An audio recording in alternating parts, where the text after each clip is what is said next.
Hi, my name is Jonathan Pruitt. I am the Environmental Justice Program Coordinator at Catholic Charities, Diocese of Stockton. I want to thank you so much for tuning in on our virtual Earth Day 2020. With everything that's happening, we understand some of the events are canceled, but we felt it was very important to still celebrate the Earth and provide information for you guys so you can take advantage of. If you have any questions or comments, please drop them down below in this video. We'll definitely be happy to answer them. In this video, you're going to learn a lot of things. Bits by bits, we're going to try to do our best to provide it a little bit easy for you to take advantage of, and things that are beneficial for you locally and regionally. We are going to provide some businesses, and we're going to provide some websites to check out, but understand that because of what's happening right now, hours in operation could change, so please follow up with the website or even call. Now, before we begin, let's start with a fun fact. Did you know in April 22nd, 1970, a United States Senator called Gaylord Nelson came up with the idea to celebrate the Earth in some sort of way and to get information out for people to really understand what they're doing to the Earth and how to be environmentally friendly? And that's when it started. It started in 1970, and the United States took that as pretty much the day that they're going to celebrate Earth. While April 22nd was the day that was followed by the United States, it wasn't until Dennis Hayes, who originally coordinated the event in 1970s, went out to the world and pretty much coordinated big mass events so people can also take consideration what people are doing to the Earth and why it's important to celebrate the Earth. He went out into 141 countries, and that's big and that's huge, and that's why with his work it is nationally, internationally, and it's recognized in the world as April 22nd being Earth Day. Now that we got the fun facts out of the way, let's get down to the nitty-gritty.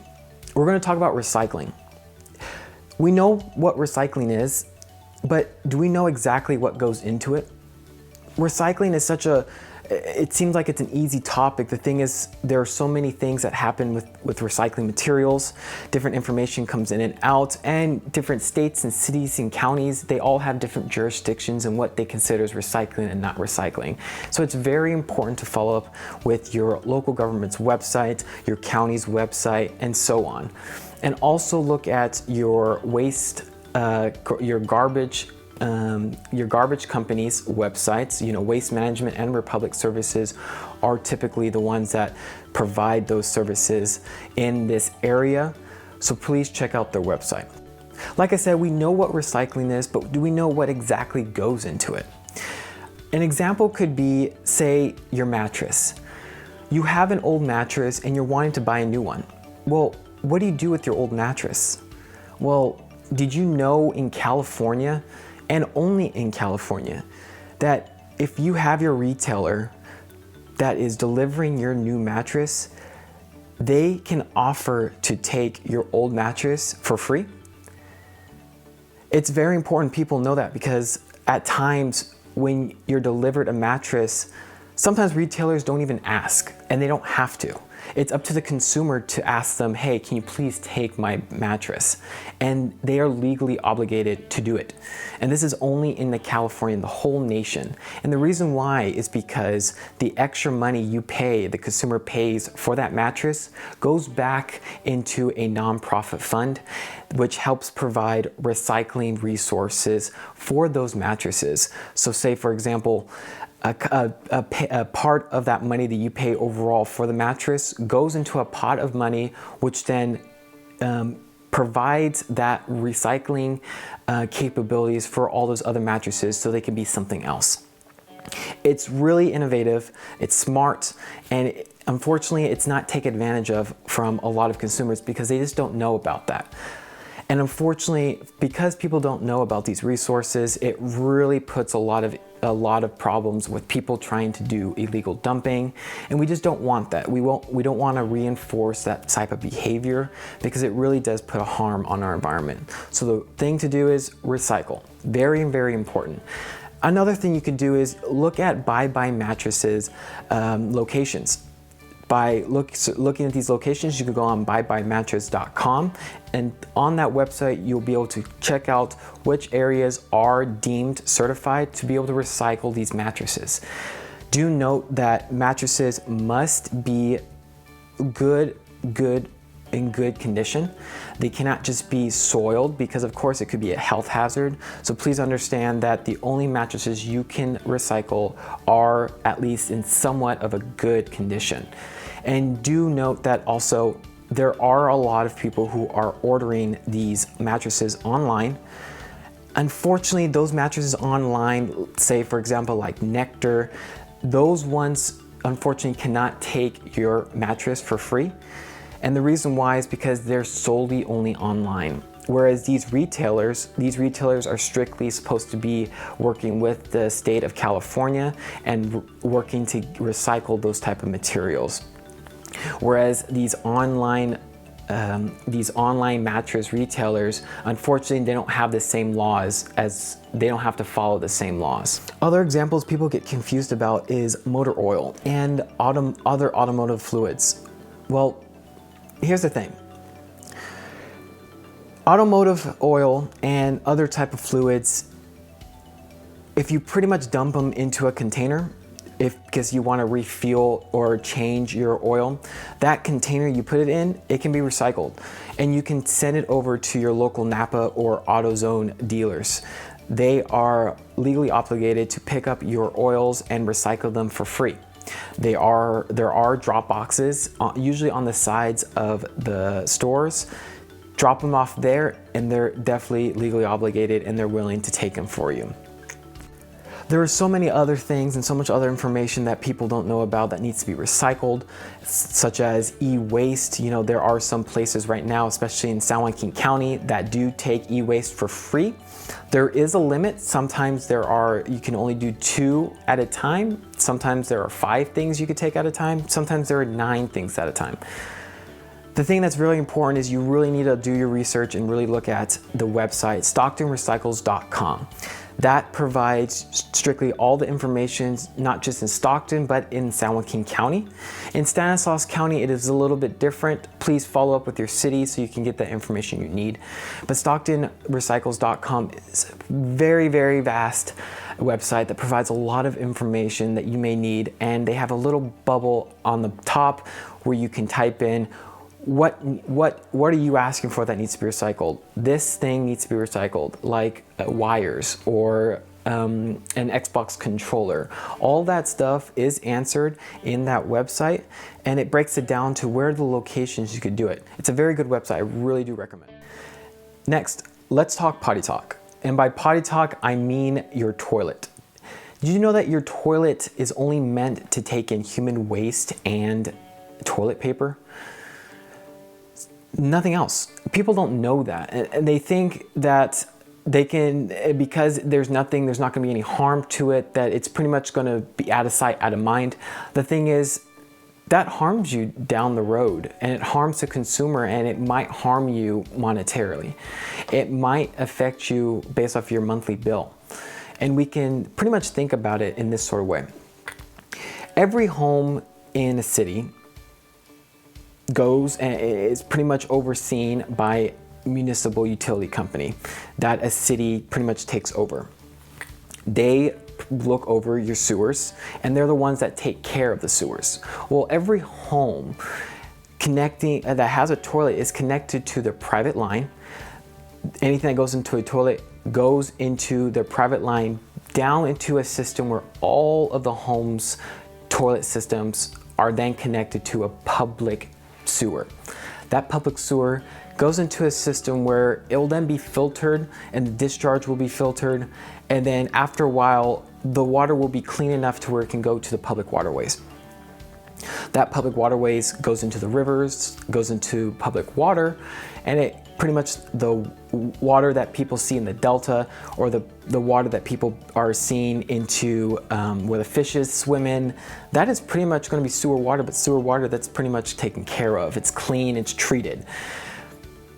The thing is, sometimes when people throw away things that they're not supposed to, it it causes a breakage or causes a clump into a public system. Say you and then thousands of other people throw away those flushable baby wipes. Well, those flushable baby wipes don't deteriorate as easy as it may seem. Sure, you can break them apart and they're easy to tear. The thing is, with the pressure of water, it's not enough to where it tears and it breaks apart. And then when you put those two together, or thousands of them together, it's gonna cause a problem. It's gonna cause a breakage, and it's gonna cause a leakage into a public sewer line. Same thing when you think about an artery. When you have fats into your artery, it's gonna cause a lot of clumps. It's gonna cause a blockage. And because of that blockage, you're pretty much gonna have a lot of high blood pressure, and it's gonna start to burst and create an aneurysm. Same thing with a public sewer system. It's not meant to do this. It's not meant to pretty much take in all that weight of the flushable baby wipes. And because of that, there are times where the municipal utilities companies has to shut everything down, shut the treatment plant down, and they have to take it out manually. Taking it out manually is a huge labor-intensive job. And the thing is, it's not easy, and it does cost a lot of money. The thing is, municipal utility company doesn't have money to be able to spend all at once. Pretty much the city is the one that owns it, and the city that gets the money, the money comes from the residents. And so for a municipal utilities company to be able to treat that problem, it needs to come to the consumer. And so in your monthly bill, you are probably going to get charged at least $10 more than last month because of this problem. And all of it could have been pretty much handled if people understood that it's not okay to flush down anything that they want into the toilet lines, because at the end of the day, every action has a reaction, and it's very important to really understand that it needs to go somewhere, it's going to come out of somewhere, and someone is going to have to treat it. If you aren't sure about something that's supposed to be flushed, please ask your municipal utilities company. They would love to follow up with questions, and they're willing to work with you so you really understand, and they want to provide the education. That's what they're there for, so they can make your jobs easier and their jobs easier. Did you know that if you kept your tires properly inflated, that you'd be able to save gas, and therefore you'd be able to also reduce your carbon footprint? You also reduce your carbon footprint by 20 pounds each gallon of gas that you save. It's a nice tip, and I highly recommend it. Our next topic is to discuss local organizations that are environmental stewards to this earth. One group in particular is Puentes. Puentes is actually a Spanish acronym. I won't even try to pronounce it, but I will put it down on the bottom of this video, so please check them out. They've been around since 2009, and what they promote is pretty much entrepreneurship, pretty much building a system to change food insecurity, and working with disadvantaged communities so there can be some sort of way where they could build their community gardens, and a way to promote urban gardening. Urban gardening, urban agriculture isn't a new thing. It's actually something that's been around for years, but it's starting to become something popular. And talking about urban gardening, it's actually come to our attention that it's actually something that's being popular at this moment during this time of the stay-at-home order. Because people are having to stay at home, people are having to find new ways to pretty much engage and really get outside and enjoy the sun. And the way to do that, people are doing our gardens. It's very relaxing, and people are realizing that it's something that's consciously and emotionally soothing, especially when you connect with growing food and the connection with the earth itself. Puentes' vision is really to promote sustainable technology, and that can be through many ways, but the main idea is to really promote that urban agriculture can be done through practical practical solutions and sort of practical ways. And really it takes working together as a community as one. There's many benefits to creating a community farm, not just because of the food and to lower food insecurity, but it's also the emotional attachment and the connection people have within a community itself. Since 2009, Puentes has been around serving those in disadvantaged communities and providing a space to be able to do urban gardening and allow people to grow their own food. They're located right now at Box Track Community Farm, and it is also known as the Puentes Farm. It is a plot of land that is pretty much, it was reserved by the Port of Stockton, and they were able to allow Puentes to farm there and provide anything that they would like to do, which is, plants, gardening, food gardening, planting trees, and even beekeeping. They have a vast amounts of services that they do provide. The only thing is that they do not send out food or provide food for people to eat out of, unlike food banks. For them, they provide the opportunity to grow your own food there. And so if you want more information about how to grow their food, they have the space, they have the land, and they do have volunteers that are willing to help as well. There is a monthly payment to be, or usually a monthly to yearly payment to be able to reserve your spot there and keep it on that land.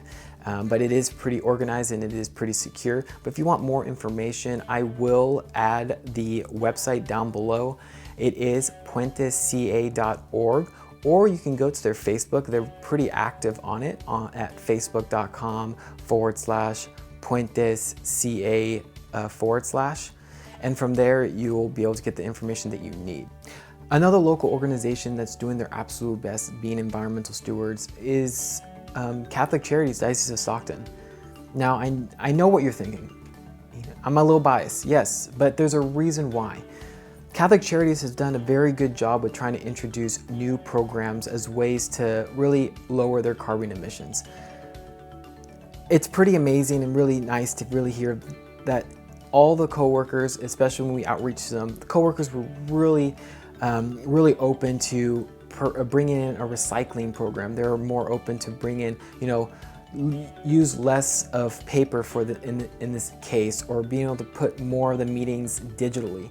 It was really nice. It was a breath of fresh air, and there's room for more things to improve, and it's only looking up. Catholic Charities Diocese of Stockton has been around for over 75 years. The things that they provide stem from legal immigration services, CalFresh, and SNAP Ed. They also provide food bank.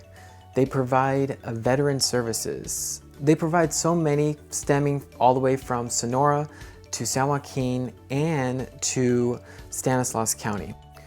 With our hard work and passion in the community, it made sense that we started to also be passionate about the environment.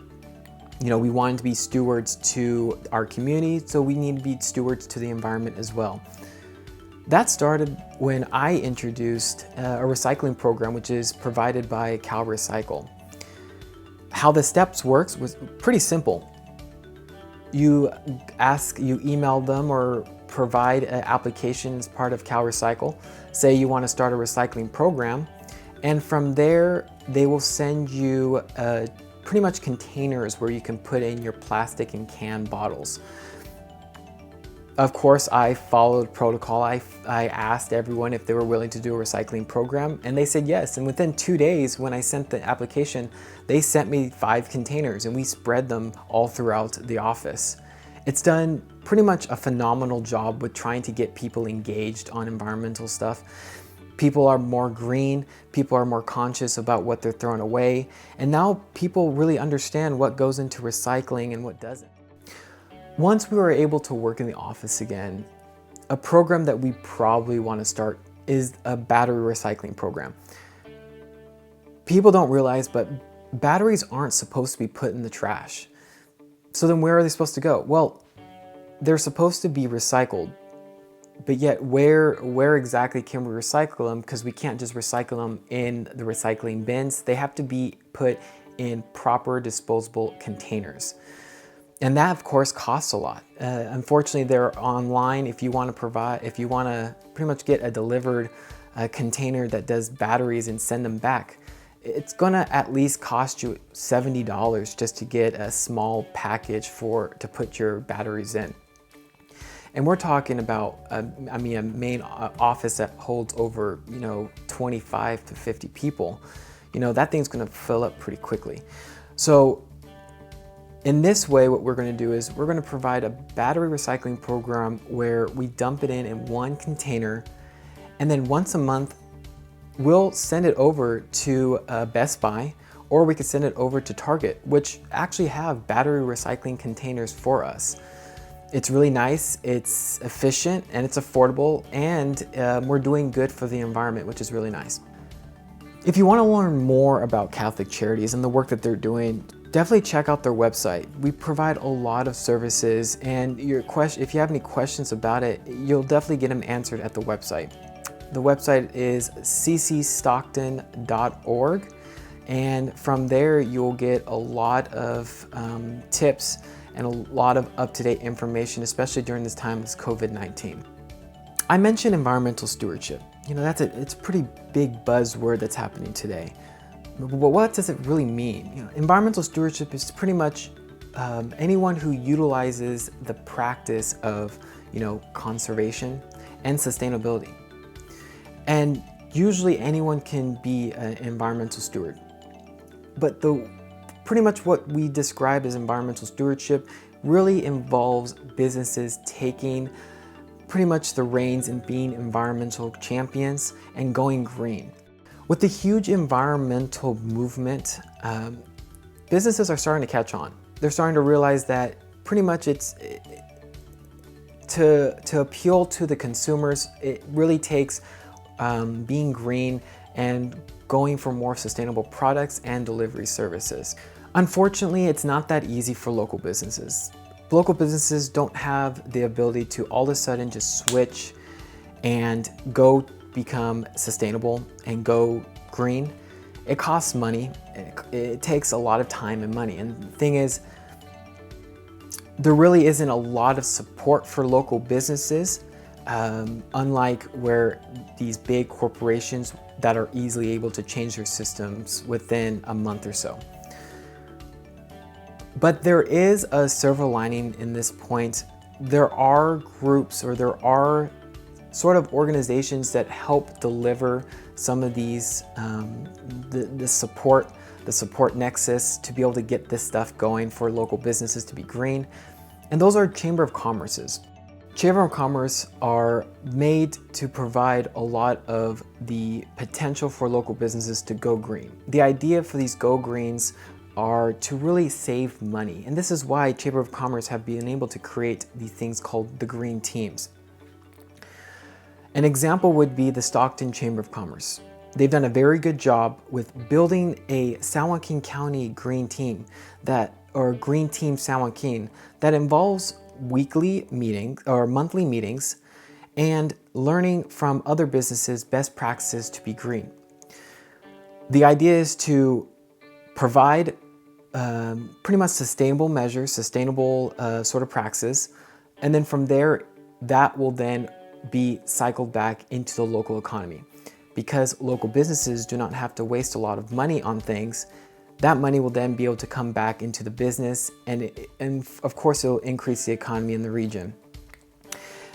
It's pretty much a no-brainer. It's really easy. The thing is, there has to always be that middle person to be able to provide that nexus and be able to provide that bridge to that support system. Because of course we understand businesses are very busy. They don't really know a lot of those grants that they can apply for. And so that's what the Chamber of Commerce is for. Both Stockton and Modesto Chamber of Commerce host and provide green teams. They meet monthly, but information can be found on their website.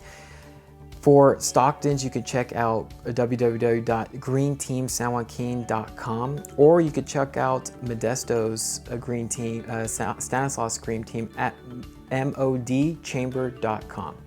or .org, my bad.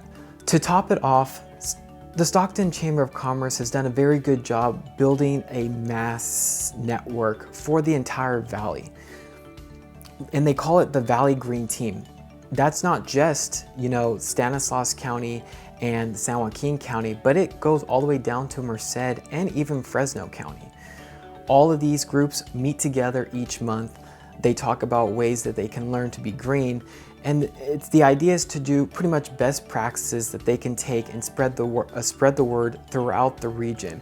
It saved us a lot of money, and knowing that San Joaquin Valley is known for its agriculture and industrial warehouses, it really does make sense for businesses to really learn what it means to save that green in both recycling for the environment and also money. So now we're at the halfway point. You've gotten a lot of information, and so we're going to do a refresher. I know it's been a lot, and so hopefully by now you'll be able to learn a few things. So as a refresher, like I said, we've learned a lot of recycling. We've learned about what can go into recycling, such as what to do with mattresses and also motor oil. We've also learned about toilets. We've also learned about local organizations and what they're doing to be environmental stewardships, and we introduced you to Chamber of Commerce and their green teams. Before we begin the second half of the video, how about a green tip? You ever heard of dibs? No, not as, dibs, I've got the front seat, but dibs, the San Joaquin Council of Government transportation system that they provide for residents in San Joaquin, Stanislaus, and Merced County. It's a vast transportation system that they provide that pretty much promotes the smart traveling sort of method. Smart traveling pretty much is to promote more of active transportation and putting less cars on the road, because it will also decrease road congestion. You could think of it as like, Uber or Lyft. The difference between Uber and Lyft from dibs is that with Uber and Lyft, you can't get incentives, whereas dibs you can. Dibs breaks it up into some sort of system where, the amount of times you save traveling with reducing the amount of carbon emissions, you're able to, once you reach a threshold with those amount of points, you're able to pretty much get a lot of prizes for it. And examples of prizes could be a laptop or headphones, backpacks, or other sort of swag. With Uber and Lyft, I've never heard of getting any sort of those sort of things. I mean, sometimes you get some discounts, but other than that, no, I haven't heard of anything like that.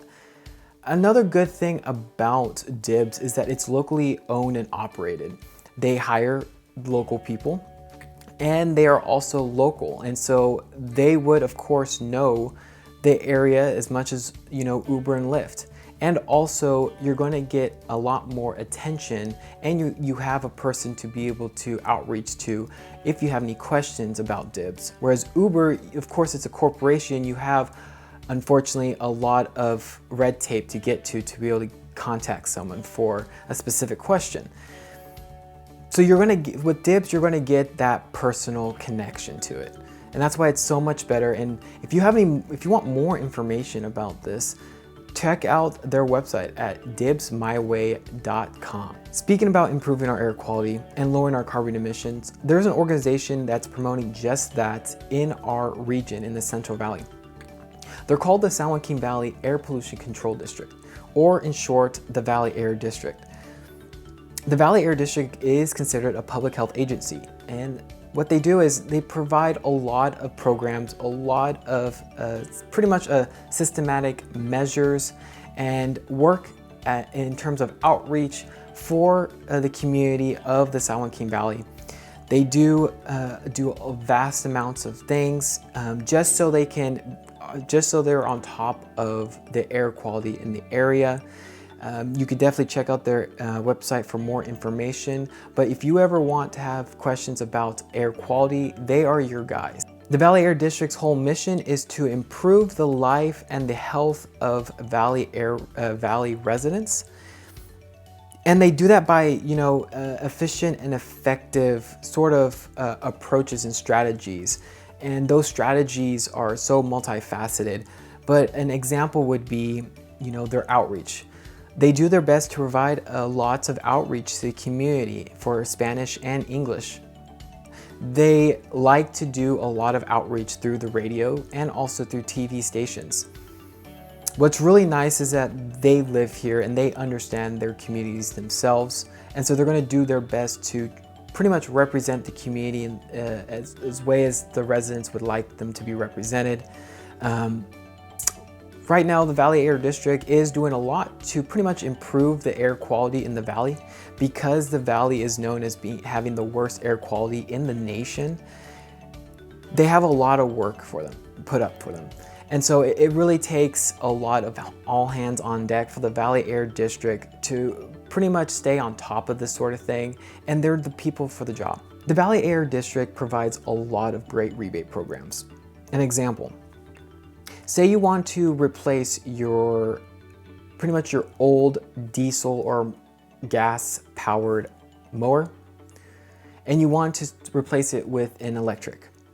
Well, if you buy an electric mower, Valley Air District can pretty much pay you back up to $250. It's a pretty good deal. If you want more information about these rebate programs, definitely check out their website at valleyair.org. Another thing the Valley Air District pretty much runs is an initiative called the Healthy Air Living. When looking at this booklet, the Healthy Air Living is pretty much an initiative that provides, professional and personal, guides, so people can pretty much lower their carbon emissions, and that can be from tips to, riding your bike, where you could ride your bike, from going for more active transportation, and so on and so forth. They provide a lot of information in here in both English and Spanish, and really I recommend checking them out. The language is pretty easy to understand, and it's not high level, and it's something that they really push for. You've probably seen Healthy Air Living on TV, and you've probably heard it through radio. But if you want more information about this, definitely check out healthyairliving.com. It's a website that's pretty much updated a lot, and you're going to get the information that you need to be able to lower your carbon emissions. And I really couldn't recommend it any more. Here's another fun fact about Earth Day. Did you know that after the 1970 Earth Day, it pushed the most unprecedented amount of environmental legislation in US history? Legislation like the Clean Air Act, the Water Improvement Quality Act, and the Endangered Species Acts, and so many more. In addition, just 8 months after the first Earth Day, Richard Nixon passed and approved one of the biggest environmental agencies the United States has seen, and that's the United States Environmental Protection Agency. This agency was made to protect and restore the environment of the United States. It was truly a big change in government, and it was really a step to the right direction. Here we're speaking about the EPA. I think it's quite fitting if we introduce the California Environmental Protection Agency, or the California EPA. The California EPA itself became its own organization back in the 1990s, became its own single entity, and from there it oversaw everything environmental protection and environmental law and environmental cases and regulation throughout California. Cal EPA oversees 6 governmental agencies. 3 that I know on top of my head: the California Air Resources Board, Cal Recycle, and the Department of Pesticides Regulation. The others include Department of Water Resources, the Office of Environmental Health and Hazard Assessment, and the other one includes Department of Toxic Substance Control. All those focus on different things. They focus on regulation, and they focus on mitigation on some sort of form of the earth. That could be from the waste management. That could be from soil, water, and air. Those are the main things that California has focused on, and it's one of the most robust governmental agencies that really focus on these sort of issues. The Cali EPA's mission is pretty much to protect and restore the environment, but also to protect the health of the citizens of California, and also to make sure that it has that economic vitality. So by increasing efforts by protecting the environment, they also try their best to increase the economy of California. And we have pretty much seen that right now. We're seeing it today. We will definitely see it down the road in the future. California has been a leader for a lot of things, from tech. It's been a leader of manufacturing. It's been a leader in climate actions. It's been a leader in governmental regulation. It's been a leader pretty much in diversity and food, agriculture. California does it all. And because it does it all, that also means there's more responsibility that the government needs to do to make sure it continues being vital to the United States. Because at the end of the day, California is just it was one of 50 states, but it is the biggest state in terms of production and technology. That is why we as citizens really need to understand we need to build that environmental stewardship and that momentum, and really work with other states so they can also be a part of this sort of movement. Unfortunately, their local governments are a little bit different. They have different policies and they have different beliefs. That's totally understandable, but then at the end of the day, you can't deny that every action has a reaction. Every human does some sort of action, and anything that we do, it has to go somewhere else. If we put pressure onto this earth, there's going to be a reaction some sort of way. That could be the same with, for example, if you start popping smoke or burning trash, that trash has to go somewhere. You can't just all of a sudden start burning trash. That could be the last end goal for a lot of people. People may feel like it'll be a lot easier just pretty much to burn it instead of keeping it all at once in one area. The thing is, where is that trash going? When you burn that trash, those particles go into the air and affect the ozone layer. It has to go somewhere, and chances are it's probably going to go overhead, and it's going to cause a lot of pollution locally, and it's going to affect people in the long run. Those are some of the things that we really need to take to really look into, and that really puts more emphasis on education in the local and regional and state level.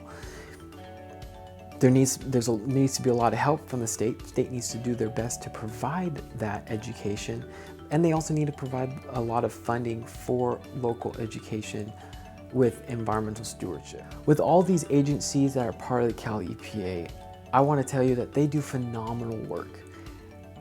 There hasn't been an organization that California has had that I've had any issues with. We've worked very well with these guys. We partner with them all the time. They're able to answer our questions, and really they're here for us. That's one of the jobs that they're meant to do, is to really work with us locally and provide the resources that we need to be able to be green. That's what we pay them for, and that's pretty much the mission California has in the long run, and they're going to make sure they're going to reach that goal. But if you have if you need more information about these organizations, please check out the Cali EPA website. From there, they branch off into different websites with their specific links for Cal Recycle. But Cal EPA does a very good job explaining what each organization does, and really do check out the public meetings, or really check out the different webinars or videos they provide. They do provide a lot of easy things to understand, but also check out their Cali EPA's 50th Earth Day anniversary video series. It's very nice, it's very well made, and it's really something that you don't realize, that it's a 50th year anniversary. Since 1970s, it was such a different time back then, but yet the movement was still the same. There was still a lot of spark and fire for protecting the environment, but yet now we're dealing with more things than usual. You know, we're in unprecedented times at this moment due to this pandemic, but we're starting to see a lot of positive impacts onto the environment. We're starting to see more animals out into the wild. We're seeing more green, and we're seeing cleaner air. Unfortunately, it is causing a lot of harm and stress for people, but we also need to realize the environment is also here to protect us, and we're going to do all we can to do it. We're going to be here with each other together, and please, please, please do your best to stay 6 feet away from people. Do your best to protect your family, your friends, and we're going to get through this down the road. It will come to a point where we will be able to be together, but till then, I really want to thank you so much for joining this video. It's been fun.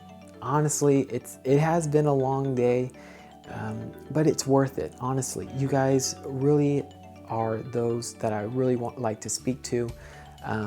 Really being there for people to listen is something that I enjoy. Even though it's in front of a camera and I'm inside my home, I still feel connected some sort of way. I don't know how weird that is, but I do feel some sort of connection. It feels good. And honestly, it's something that, you know, allows me to wake up and really enjoy the work that I do. And feel free to reach out to me. My name is Jonathan Pruitt, by the way. I am the Environmental Justice Program Coordinator at Catholic Charities, Diocese of Stockton. If you would like to follow our social medias, definitely like our Facebook page, and also check out our Instagram and Twitter. Our Twitter is at EJ Stockton, and our Instagram is EJPCC Stockton, and our website is ejstockton.org. Please feel free to comment anything down below. I'll do my best, and I'll be able to comment live. Because this is pre-recorded, I will be watching, so don't be afraid to ask any other questions, and I'll do my best to answer them. All right, thank you guys so much, and happy Earth Day. Peace.